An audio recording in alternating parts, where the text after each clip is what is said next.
यहाँ पर ये सवाल उठता है कि न्यूक्लियर बॉम्ब आखिर कितना खतरनाक होता है और अभी तक का सबसे पावरफुल न्यूक्लियर बॉम्ब किसके पास है। अगर हम सबसे पहले न्यूक्लियर बॉम्ब की बात करें जो हिरोशिमा पर गिराया गया था, तो उसकी पावर थी 15 किलो टन। सिर्फ 10 सेकंड्स में बॉम्ब की रेडिएशन पूरे शहर में फैल गई और जमीन का टेम्परेचर 4000 डिग्री तक पहुँच गया। 80,000 लोग मारे गए। बच जाने वाले लाखों लोग अगले 5 सालों में रेडिएशन की वजह से कैंसर और दूसरी भयानक बीमारियों से मर गए। आज इस न्यूक्लियर बॉम्ब को लो यील्ड कहा जाता है क्योंकि अब इससे कई गुना ज्यादा पावरफुल न्यूक्लियर बॉम्ब्स बन चुके हैं। जैसे 2017 में नॉर्थ कोरिया ने एक न्यूक्लियर बॉम्ब टेस्ट किया जिसकी यील्ड थी 250 किलो टन, मतलब हिरोशिमा पर गिराए गए बॉम्ब से अराउंड 15 टाइम्स ज्यादा पावरफुल। इस बॉम्ब की शिद्दत इतनी ज्यादा थी कि इस सारे रीजन में 6.3 मैग्नीट्यूड का अर्थक्वेक आ गया और इससे करीबन 30 लोग मारे गए। लेकिन ये तो कुछ भी नहीं। अगले नंबर पर आता है American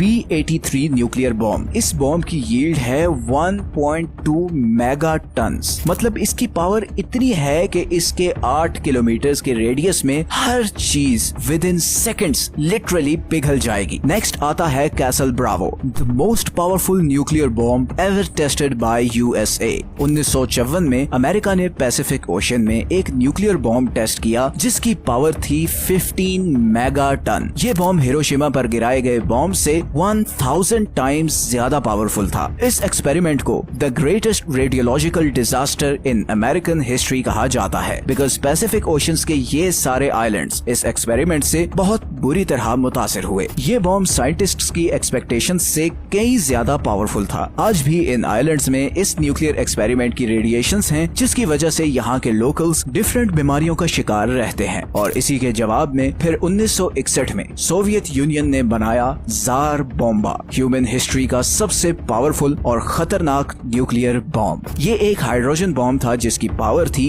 50 mega ton. 50 mega ton का मतलब है कि वर्ल्ड वॉर 2 में जितने भी एक्सप्लोसिव्स यूज हुए उन्हें 10 से मल्टीप्लाई करें तो ये सारी पावर सिर्फ एक बॉम्ब में थी। ये हिरोशिमा पर गिराए गए बॉम्ब से 4000 टाइम्स ज्यादा पावरफुल था। ये टेस्ट आर्कटिक ओशन के एक छोटे से आइलैंड पर किया गया था, मगर इसकी पावर इतनी ज्यादा थी कि 600 मील दूर भी इसके शॉक्स एक्सपीरियंस किए गए। इस बॉम्ब के फटने से 64 किलोमीटर ऊंचा मशरूम क्लाउड बन गया। 100 किलोमीटर के रेडियस में हर चीज बिल्कुल फ्लैट हो गई। इसका एक्सप्लोजन इतना पावरफुल था कि इसे ड्रॉप करने वाला जहाज भी रेडिएशन की वजह से गिरते बचा। हालांकि बॉम्ब फटने के वक्त ये जहाज बॉम्ब वाली जगह से ऑलमोस्ट 30 मील दूर था। इसी एक्सपेरिमेंट